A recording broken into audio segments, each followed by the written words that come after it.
I'm Allison of HealthNetNation.com, your certified nutritional consultant. And today I'm going to show you how to make homemade almond butter using your Vitamix. Let's get started. Making almond butter in your Vitamix is relatively simple. However, there are a couple of tricks that you need to know in order to be successful. The first is that you must roast your almonds. That helps to bring out not only the flavors, but the oil as well. If you don't roast the almonds, then you'll just get a big glob of goo in your Vitamix. The second trick is to use your dry container. The dry container has a faster blade than the wet container, which is what typically comes with your Vitamix. And the dry container is used for all nut butters that we make. Now, if you do have a little mistake and maybe you don't roast your almonds long enough, you might want to add just a little bit of coconut oil in order to bring it all together and make it the consistency that you want. Otherwise, you really don't need to use the coconut oil.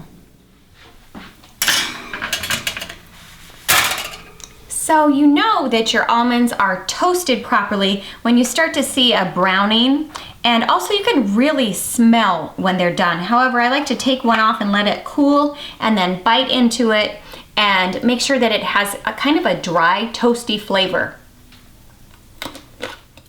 So I've let my almonds cool and I'm just gonna blend them up.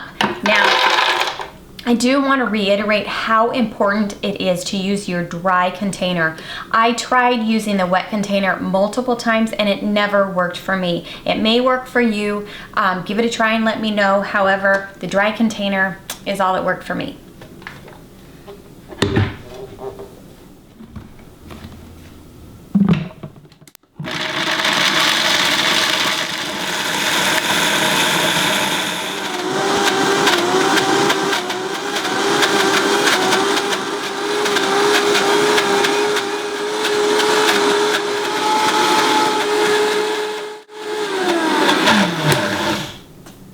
So I've stopped once to scrape down these corners here, but you can see how rich and creamy this almond butter is. It's the same consistency as store-bought. However, it has a much fresher flavor. It is so excellent. That is delicious.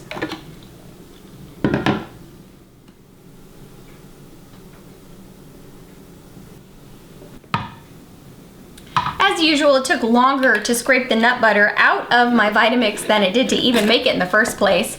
Now, if you aren't happy with your final product, say maybe you didn't roast your almonds long enough, or you just, it turned out gloopy or gloppy for whatever reason, then follow the link to how to make almond butter to my website, HealthNetNation.com. I'm going to put a fabulous recipe for almond butter blondies on there. And whenever I make a mistake with any of my nut butters, I just use it in that recipe. I also use the good stuff in it too, and it's really good.